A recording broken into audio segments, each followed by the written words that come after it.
Now, although we have hit the 3-week mark, I'll still say, welcome to the new Sportsline Podcast here on CHCH. I'm Bubba O'Neil. Folks, it is no secret. Southern Ontario is a hotbed for high-level athletes, coaches, executives, broadcaster, and today we dig into the columnist category.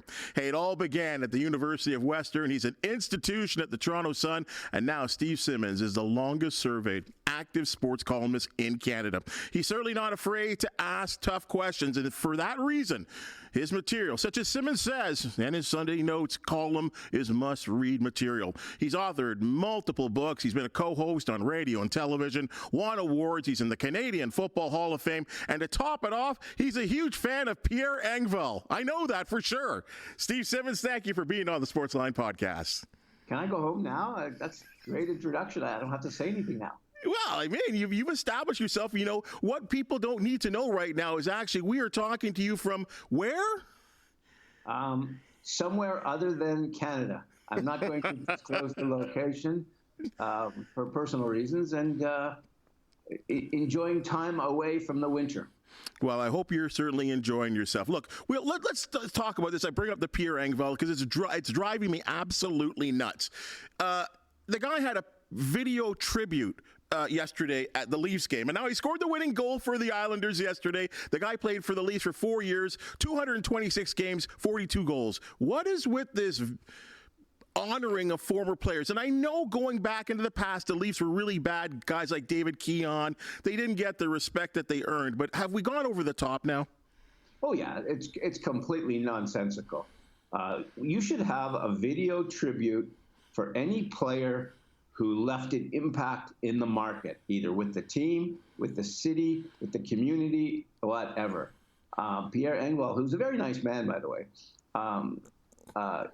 was a marginal hockey player who played third and fourth line primarily, who never scored a whole lot of anything, and he's coming back to play. You know what? Let him come back to play. You don't need to. There's no need in the world to do what they did last night. And there's no need to, I think in one way, it kind of embarrasses the kid.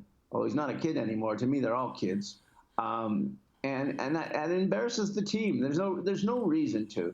When Doug Gilmour comes back, and it's Doug Gilmour after having, 60-some points in 2 playoff seasons, yeah, that means something. Pierre Engvall, think of Pierre Engvall's greatest moment. You can't, because you haven't seen it. And that's the thing. I mean, the crazy part about it, when they had the camera on the guy, he was so busy listening to Patrick Waugh, he didn't even acknowledge the fans, which I thought made the whole thing look even more clumsy. But anyway, enough of that cat. What's going on with the Leafs right now? 25-15-8, 58 points, 4th in the Atlantic Division right now. Does this team have Stanley Cup hopes? Do you really believe this? Do they have hopes, or should they have hopes, or should we have hopes? Should we have hopes for them? You always have hopes for a team that has so much top-end talent. Like they are at the top 4, or top 5 players. Maybe if hockey was a 5-man game, they would be favored to win the cup. But it's not. It's a 23-man game. And what's happened this season, and I think it's been the entire season, not just now, is they haven't found who they are. They haven't found their style of play. They haven't found what's going to work for them for the most part. They'll have a good day or a good couple of games, and then they'll go back and have a bad couple of games. Sometimes goaltending's been okay, and sometimes it's been terrible. Do I think they have a chance? I always say yes, because they're going to be in the playoffs and they have the high-end players.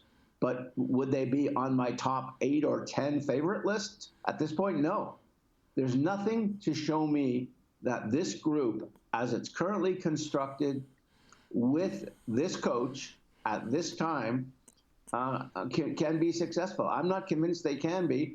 And every time I want them to be that, they'll come up with games like the one last night against the Islanders where, they just leave it short. And they're not supposed to leave stuff short when you're paying, next year Austin Matthews the most money in the NHL, and Willie Nylander $11 million next year, and Mitch Marner $10.9 now, and Tavares in the $11 range right now, and and Morgan Riley, whatever it is that he signed for, a lot of money for a lot of guys, or a very small amount of guys who aren't doing enough to justify any of it. What about a 3-year contract to a guy like Ryan Reeves? That was a missed call, was it not? Well, you know what? Here's the thing. And if you're a general manager, you're going to, at the end of your career, at the end of whatever season it is, you're going to look back. You're going to see the good things you do. You're going to see the bad things you do. And every GM has good signings and good trades, and every GM has bad signings and bad trades. The Ryan Reeves thing is really unimportant. It's $1.5 million in the big picture for a guy who really can't help you and can't play anymore. And they thought they needed a little bit of oomph in the lineup. And you can be oomph, but if you're 2 steps behind oomph, that's not good enough. So to me, Ryan Reeves isn't why you're winning. Ryan Reeves isn't why you're losing. And so people get caught up in that kind of stuff. I think it's really unimportant in the big picture. Important, Todd Bertuzzi. It's not Todd. Is it Todd? Tyler, sorry. Tyler, yeah. We don't want to mention Todd. Tyler Bertuzzi. $5 million.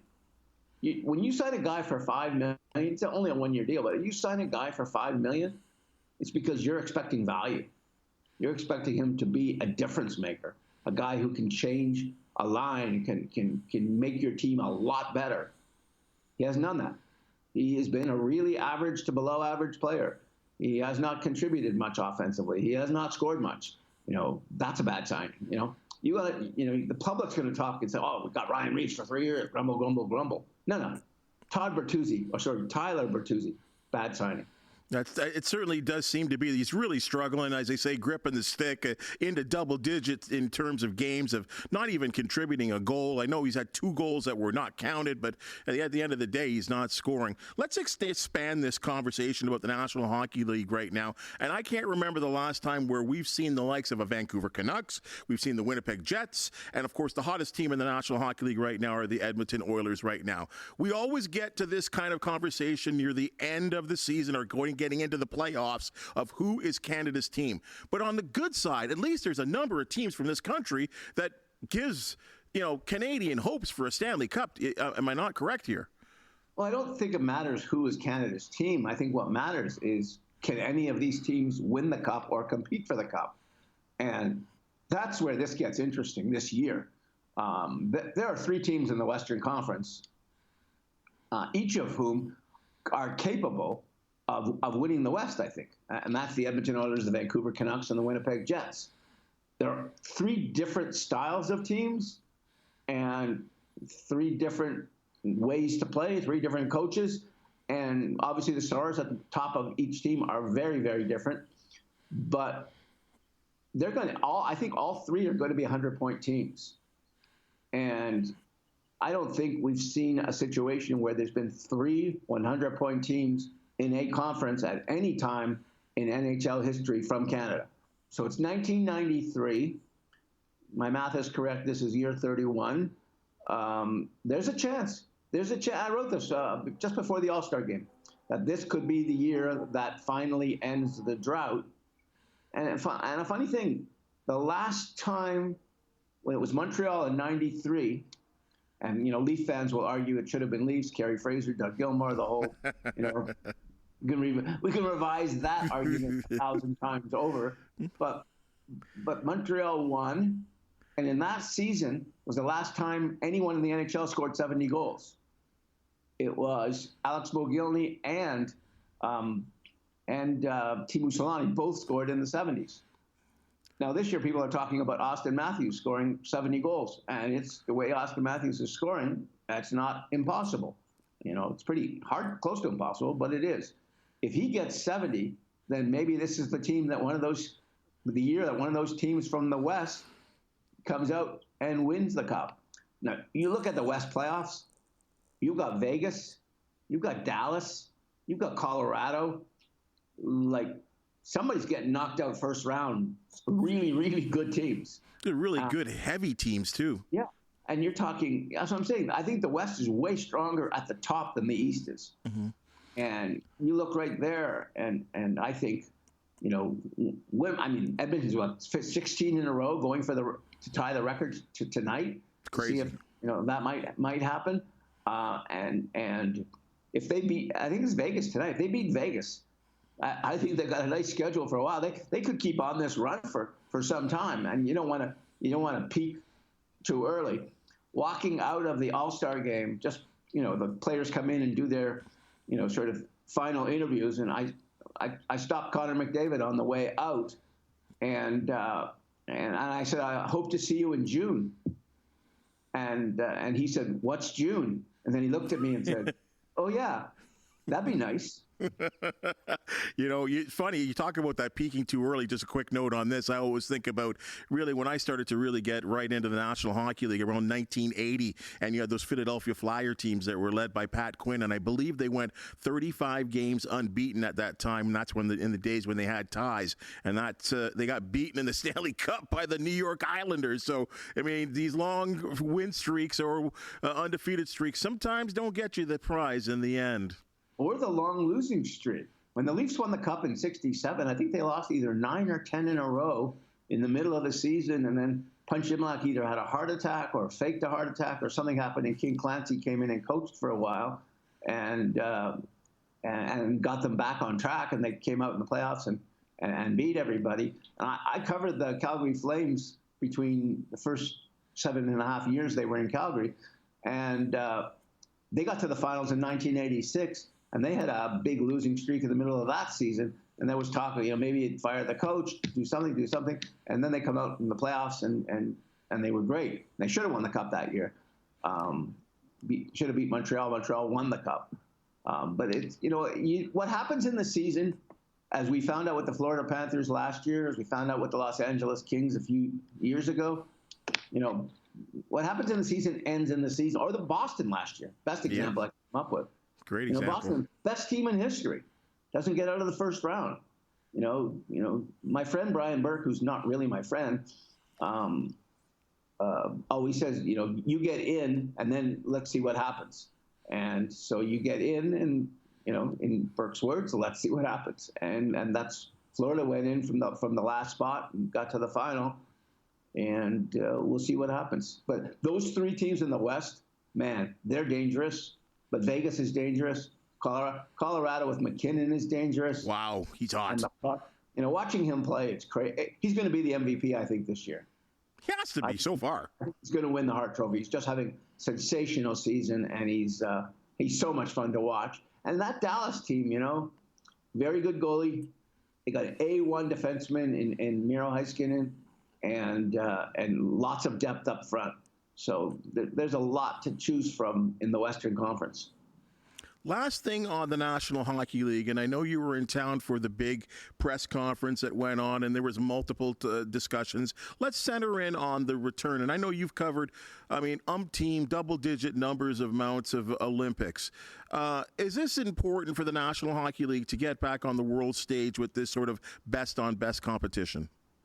I think it's important for the National Hockey League players and for the fans of the NHL. I don't think the owners want to be there. I don't think Gary Bettman wants to be there. I think if they had their choice, they would not go. But they are supporting the players right now. The players really want to go. Like the young stars in the NHL, McDavid and Matthews, and these guys have not had a chance to play in this kind of best-on-best circumstance, playing for your country. And so, by this age, Kane and Taves and Sidney Crosby and all these guys had played in multiple Olympics. It's not this. It hasn't been the same for this group coming out at this time, and they want their cake and they want to play on the big stage. I don't believe it's ever turned out to be the great panacea for making money or spreading hockey around the world that the NHL was sort of hoping it would become. But for hockey fans, and I consider myself both a hockey fan and a person who covers hockey. I love the game. I absolutely adore it.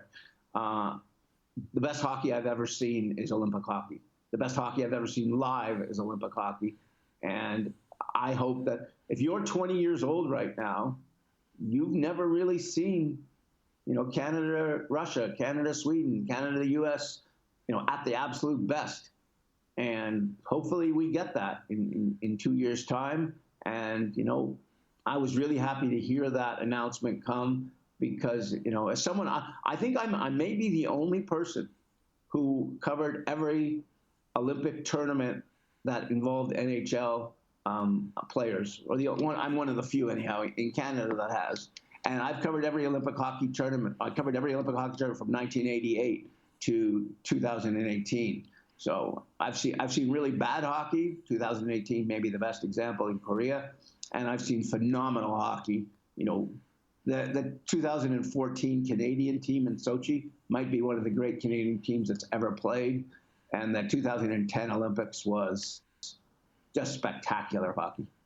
The best part about that, and it's great, you're right, you're talking about generation and maybe getting on generations that have not been able to enjoy watching this type of hockey. And you're correct in saying, and I'm getting the good feeling from a lot of the players, that this is exactly what they want.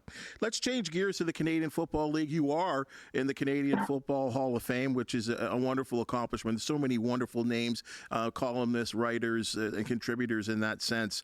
I know you're obviously away right now, not so much close to the situation, but I have not seen since this free agency communication window was open, allowing teams to openly reach out to players that are set to hit the open market in free agency. I have not seen so much media talk, Twitter back and forth. Like, people in Hamilton are worried right now that Simone Lawrence hasn't been signed, that he may not be back. This has got to be good for the league. Like, I know the season is not here and the games determine how good the league is, but the commissioner's got to be really happy about all this talk off season about the game. Well, I think one of the problems the CFL has faced for years and years and years, not just from newspapers but television networks, is that we don't do enough off-season coverage. We don't do enough. You look at what happens on the NHL on July 1st with free agent frenzy, and they run a full day of television with. And some guys that no one's ever heard of signs, and he gets interviewed, and everybody gets excited. The CFL doesn't seem to garner that kind of excitement or regular coverage. But if you follow it sort of on an online kind of way and more in a social media kind of way, because that's where there's more coverage now than ever before, there's a lot going on. And there's a real danger in free agency in Canadian football. On the one hand, you love the discussion. You love the conversation. You love, people talking about your game and your players and everything that matters. What you don't want to see, at least I don't want to see, too many players changing teams. Because I think if there's been a historical flaw with the CFL, is that the rosters don't stay together long enough. We look at the Winnipeg Blue Bombers now, how many Grey Cups in a row, or they go this year, but how many Grey Cups did they win, and how many did they play in, and how they've been the best team in the CFL for a 5 to 7 year period, and they've really had a lot of the same players, same quarterbacks, same receivers, same defensive linemen, same linebackers. It helps in your market to establish who you are as a team, who your players are. Hamilton, they want Simone Lawrence because he's one of them. He's a guy that he's glue. He's part of, the colors. But what's happened is the teams are in position where they're dealing with really fragile salary cap numbers, and they want better players, and so it's going to cost more. So you have to decide: am I spending my dollar, on this, or am I spending my dollar on that? And am I going out for hamburgers, or am I eating steak? And what I hope for is to see every team strengthen itself to make the league better, because that the better the teams play, the more fun the games are. But I don't want to see a lot of roster movement, because I think that's been a historical flaw of the league, that you don't get to know who the players are in your market. And that's a great point, and I'll direct it right at you because I know the team you follow and that you cover the most would be the Toronto Argonauts, and I know you and I, talked in the media booth on that day at the East Final of the fact that they laid the biggest egg that anyone could have ever expected on that day against the Montreal Alouettes, and how that was going to hurt the market. And now the fact that Corey Mace, the defensive coordinator, has gone over to Saskatchewan, and there are so many defensive players that the Argos have lost. I mean, the Tiger Cats just took their second leading sacker today. Is that going to be a big problem for the Toronto market? I don't think when you say Toronto market, that's a real tangible thing. I think the Argos are still searching to find what is that market. Who are they? Who are the people who care? The Argos have a really rabid, small following. What they don't have is what, say, the Maple Leafs or the Blue Jays have, which is, sort of an over-the-top sized following. And so I'll give you an example, when Curly Gittins gets traded to Edmonton, the way he was traded recently for a defensive lineman, and what I was told was just they needed the money on the salary cap somewhere other than at receiver because they thought they had decent Canadian receivers, so they made the move that they made. But if you're, say, I'll use me as an example, or I'll use my wife as an example. If you're a season ticket holder like my wife is, and you're sitting in the stands and Curly Gittins is one of your favorite players, then you're not going to be happy to see him traded. But it happens because you've got people like John Murphy who are looking at all of the roster possibilities and saying, to build the best team we have, the only way we can do it is we're going to, it's kind of the old rotisserie league baseball thing that we all played years ago. They give you so much money, you have to buy this number of players, and then you've got to figure out how you're going to spend it all and where you're going to put your money. And that's what every CFL team is doing now. They're trying to figure out where their money fits best and how it fits best. And yeah, you're going to lose popular players because, a guy that gets better is going to want, more cake, as they say. And when you don't have a lot of cake to give out, the Argos just cut, for example, I thought a really, really good kicker in Boris Beattie. A really good guy, can kick, guy can punt, guy can do everything. His problem is he's American. So they figured they can bring in a lesser kicker, probably for less money, and I'm not going to try and pronounce his name because I'm not good at it. Lirim Hiralahu. Or however we say it. From St. Catharines. They're bringing him in. He's not as good a field goal kicker as Beattie. He's on a stronger leg. He's not as good a puncher, but he's Canadian. So they'll live with a little less of something to get a little more of something, to get a little more somewhere else where they can put another $10,000 or $20,000 or $30,000. And I don't envy any of those guys that have to make those decisions because it's tough sledding. Quick question on the CFL. Could it exist without a salary cap? I don't think so. Because really it's such a, I don't know, limited is the right way to put it, but the amount of money that comes in is finite, and they know what it's going to be, and this is what they need, and therefore, you're going to get teams who will want to, let's use the Saskatchewan Roughriders as an example. I think they're the richest team probably in the CFL. And so if you had free agency without a cap and you had the Saskatchewan Roughriders spending whatever they want to spend, and the Ottawa Renegades don't have that kind of luxury and therefore, can't compete in that way. And so, that's where you need constraints, I believe. I don't like the salary cap for coaches and executives that the CFL has. I think that hurts the product. But I think the salary cap for the players, even though it hurts the players' ultimate way of making money, is necessary to keep the league thriving as much as it thrives. Let's talk about money, but switching sports. Vladimir Guerrero Jr. today, big day, arbitration. He wants 19.9. The Blue Jays want to play $18 million. And I'll just use that as a microcosm on this whole conversation with the Blue Jays. Are you happy with what has been done? Has enough been done? Vladimir Guerrero Jr., I mean, you go wild on this, Steve, on the Blue Jays, because I don't know what to expect out of this team this year, especially coming off the disappointment of the playoff loss during the wild card series. I would have loved to have been in charge of the arbitration from the Blue Jays' perspective on Guerrero, because I would have done it in a very short piece of film. Here is my arbitration case against Vladimir Guerrero Jr., and we're showing him getting picked off from second base in a playoff game, fully asleep, by the way. Maybe the most embarrassing moment of the Jays season. And other than pulling Berrios from the game, where he was pitching brilliantly.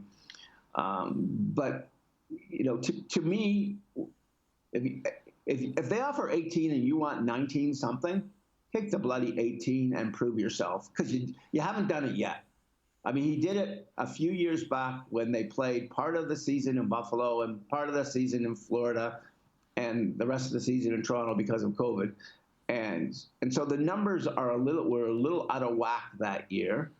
Since then, his numbers have been okay, but not superstar-ish numbers. And so, to me, this is almost too much money now for Guerrero of what the Jays are offering. Never mind, what he's going to get, because he's going to get one of those two, awards. And I just don't think at this point in time he has played to what they thought he was going to be. They thought that when he had the big year, second in MVP behind Shohei Ohtani, and when Shohei is playing, that's all you're ever going to be, is second in MVP if you're that great. And so Guerrero was there. That was fantastic. But he hasn't done anything close to that since. And so there's a real question as to who he is and what he's going to be. And I'll be honest, if I was in management for the Jays, I would be looking to see what I could get for him in a trade, and to see if somebody out there doesn't value him the way, maybe the Jays did value him prior to the last couple of seasons. And then maybe you can get 2 or 3 guys for him that makes your team better. Strange thing is, everybody, is down on the Jays and this sort of quiet off season, and there's reason to be. But we also have to understand that this is basically a 90-win team. They've been a 90-win team for like 3 years. 90 wins is a lot of wins. It's a 90-win team. They've just been dreadful when the playoffs have started. So they're 0-6 in their 6 playoff games. And this group together has never won a playoff game. And they've been a wild card team every year. They've never won the division. And now Baltimore was great last year and added a Cy Young Award winner this year. So they should be as great or close to that. And so there's pressure on this Blue Jays team to be better, but it's really hard to be better than 90 wins when you're not making yourself better with your players unless you do it internally. So one of the people you have to do it internally with is Vladdy Guerrero Jr. And now the hope is that, arbitration tends to sour players against teams on a long-term basis. Those who have been through it will tell you that. Be interesting to see, because I've sort of questioned Vladdy's maturity as a professional baseball player on a day-to-day basis. It takes a certain maturity to play in the big leagues. In a certain way, you have to adjust and do all the things that are necessary. And as far as I'm concerned, I haven't seen that all the way from him yet. And so we'll find out again this year, closer to who he is and what he's going to be and how he reacts to, say he loses the arbitration. Is he going to be a powder? We don't know that yet. And it's going to be interesting to see sort of where he plays and how he becomes in a lineup that didn't do a lot of scoring last year and have lost some players that were part of that, offense that was better than what they should have right now. Because I look at this team right now, Steve, and I feel like that Atkins is kind of hoping for a lot of things, that the pitching staff will be as good and healthy as that, they were last year. That, the big kid is going to be better. Manoah, that he'll snap out of his funk. Right now, I don't know who the third baseman is. They brought back Kiermaier. Like you said, the Yankees aren't going to be bad forever. The Red Sox aren't going to be bad forever. You've already talked about how good the Orioles are. You're charging a lot of money for people in this new, stadium that's been rebuilt, and it's a beautiful facility, and I'm sure it's going to look even bigger with this .2 sort of I guess rearrangement that they've made, and the stadium is going to be beautiful. But are we going to be seeing good baseball? Is I think the question. Well, I can sell you on why the Jays should be great, and I can sell you on why the Jays won't be great. And I can make probably the case in either way. And you look at that pitching staff. It's the deepest starting pitching staff in baseball. And not only is it deep as the starters go, but you look at the bullpen, and it's deep. And I like Jordan Morano as a closer. I like the setup guys they have. I think they have a really sound bullpen and a really sound starting pitching staff. Now let's flip that. 5 guys I think started in the neighborhood of 30 games last year. That meant no one got hurt. Manoah got sent to the minors, but no one was hurt per se throughout the season, for a day or two.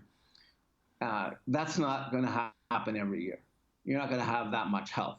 So it's possible that the 4 guys that they really depend on, and to starting anyhow, that's going. We're talking Gausman and Berrios and Bassett and Kikuchi and maybe Manoah, if Manoah comes back to anything close to form. Who's going to get hurt, and how many starts are they going to miss, and what's going to happen if they're out for any period of time, and who takes those starts when they're out. So that's a question right off the bat. Last year, they lacked power. Well, right now, their starting outfield is Kiermaier in center, Varsho in left, and George Springer in right. There's not a power hitter there.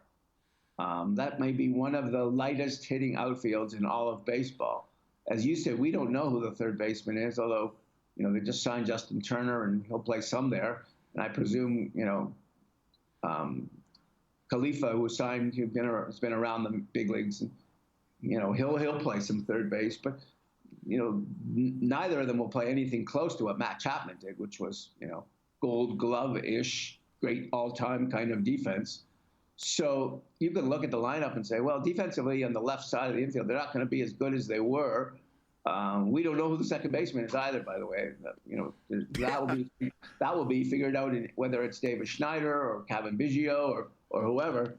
That will figure out in spring training. And so second base is a question, third base is a question, the whole outfield offensively is a question. DH is a question if Turner's playing third base. If he's not, but Turner's 39.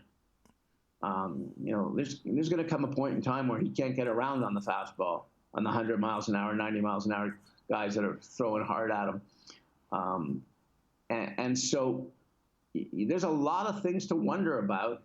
But this group essentially, with Chapman playing and not a whole lot of difference, came what was 89 wins I think last year.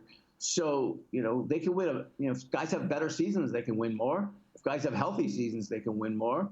And if some guys get hurt or have bad seasons, they're going to drop.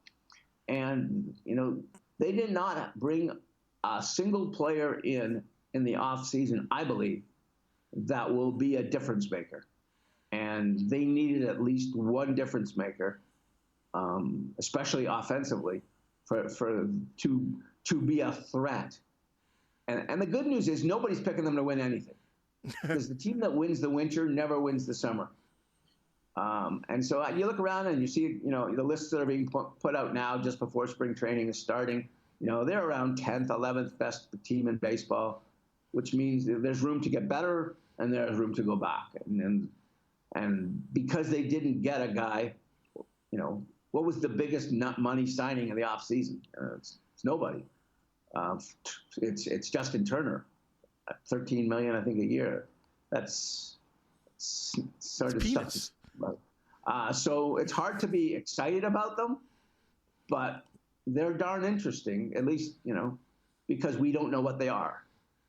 Real quick on the Blue Jays here. Did you really believe the Ohtani? Were they really in on him, do you think? Yes. I believe they were. I believe that he had some interest also in Ohtani's a businessman in many ways. Ohtani was looking at, I'm going to get into another country. And if I get into another country, what's that going to mean for Japan? What's that going to mean for Japanese baseball? What's that going to mean for international things and sponsorships and all that? And I think he looked at that pretty closely. And you have to understand how the Blue Jays operate. For them to go out and sign Justin Turner as a free agent, for example, that's part of their budget. They have a budget for the off. They're given a budget. Here's how much money you can spend. To go and get Ohtani, you had to get approval from ownership. You had to get approval from the board of Rogers Communications. And you had to go and say, this is what we would like to spend. This is what we'd like to offer. This is how it works. This is how the deferred payment thing will work, blah, blah, blah. Will you approve this? Yes, we will. And so, yes, they went ahead and they made a significant offer. At the end of the day, as we know, it's like selling your house in a way. 4 people come in and make offers, and all 4 offers are the same. You're going to then decide which one of the 4 you're selling it to.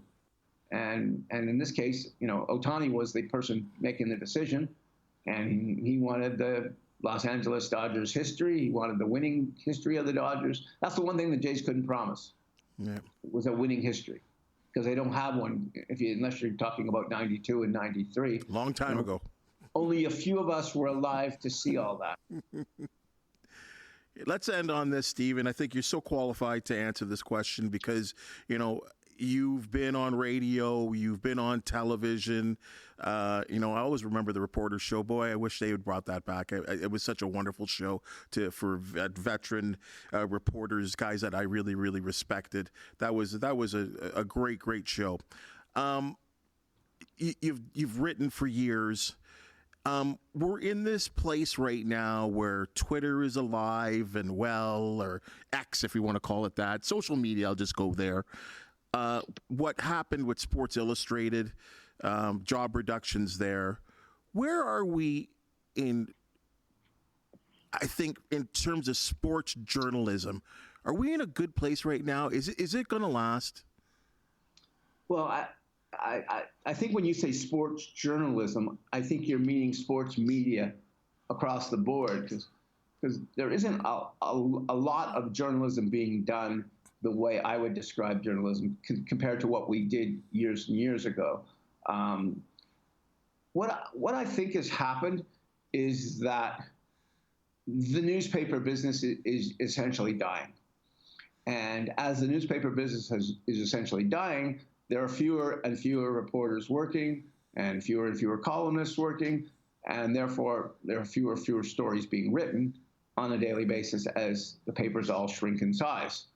And at the same time, the local news on television, where, I grew up in Toronto at the time, the local CTV station, CFTO, and Channel 11, and every single station had a sports department and 3 or 4 guys working in it. And they produce stuff every single day.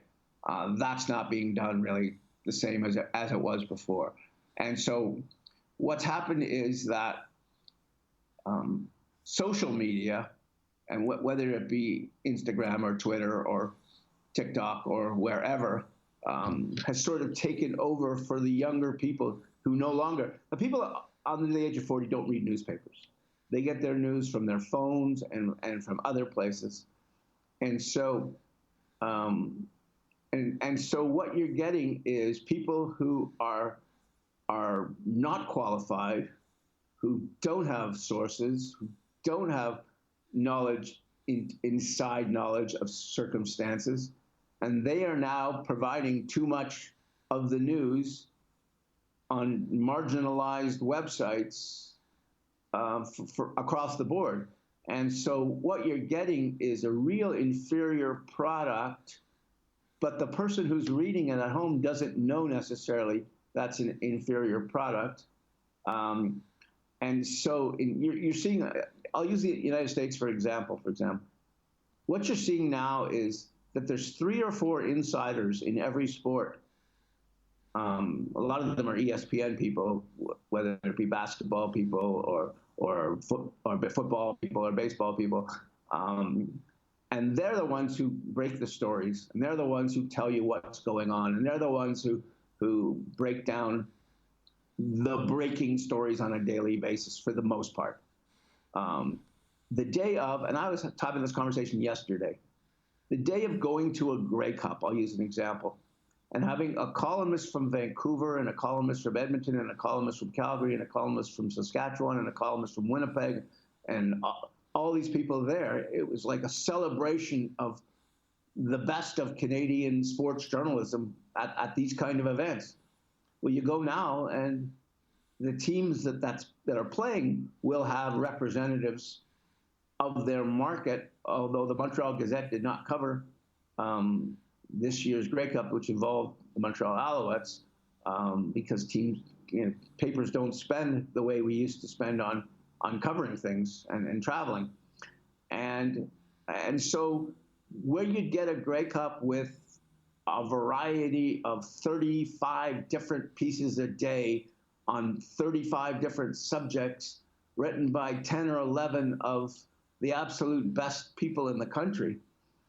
And now you look around and it's, I hate to say that, it's 2 or 3 of us. I don't want to include myself in that category, but that's what it's down to. And one of them in Hamilton just got, he just finished up with the Spectator. So there aren't many of us left. And I started, my first column job was in Calgary with the Calgary Herald. And what an exciting thing it was to go to a big event and see Trent Frayne or Dick Beddoes or Milt Dunnell or Jim Proudfoot or Jim Taylor or any of the great legends of so many legends of Canadian sports journalism. All of them, I believe, are in the Hockey Hall of Fame or the Football Hall of Fame. And now you go and it's like, where is everybody? And what happened to them? And why aren't they here? And this is where we're at now. As the newspaper business sort of runs its course, what you're seeing is very limited coverage by the big networks. In our country, it's Bell and Rogers with TSN and Sportsnet, and they kind of decide what it is they want to cover and what it is they don't want to cover. And they tend to cover their own products. Rogers covers the Blue Jays and TSN covers the CFL, but they tend not to cover very much other than that. And so, like this week, this is Super Bowl week. TSN will probably be all over Super Bowl week because it's a Bell product. Mm-hmm. And whereas I'll use I'm Sun Media or the Post Media. I've been at 20 some Super Bowls. I don't believe we're at the Super Bowl this year because we don't do that anymore. We don't spend to send people to major events, unless there's a reason or unless there's a belief that, economically you can make sense of it. And so, yeah, you're not getting the stories and the quality and all that now. And you're getting a lot of junk, on Twitter from a lot of people who aren't qualified. And it's unfortunate for people who just want to read or learn. And it's unfortunate for those who just follow it this way and don't know better. I come from an era, I'm of an age where when I started to going into locker rooms, when I started to go into media rooms, people like yourself and so many others were there for me to kind of watch and follow. And as you've seen it all too, I've kind of seen it as well too. So I actually feel very fortunate to see the likes of yourself in this business. And I feel like I've taken a little bit from every one of you guys because it's I mean, I guess time is time and change is change, and that's life, and that's the way it goes. But I do feel fortunate to go into as I said, go into an Eastern final or at least a Grey Cup or whatever, and see you in there and writing away, and it's been a pleasure for me in terms of my career. And if I can never say that to you, I'd love to say that to you right now. So. Well, it's so nice that you do say that, and it's funny. I was having this conversation yesterday with a former columnist who's also a Canadian Football Hall of Fame member, and we were talking about where we started and how we came out of the late 70s, early 80s, and a time when newspapers were king and money was being spent like it never had been before. And I think to myself, boy, have I had a lucky existence. I've been to 17 Olympic Games. I've been to 20-something Super Bowls and 20-something Grey Cups, and I don't know how many Stanley Cup finals, and so many events where the greatest athletes in the world were right in front of you, and you were telling their stories, or you were chronicling their stories. I was at Tiger Woods' first professional golf tournament.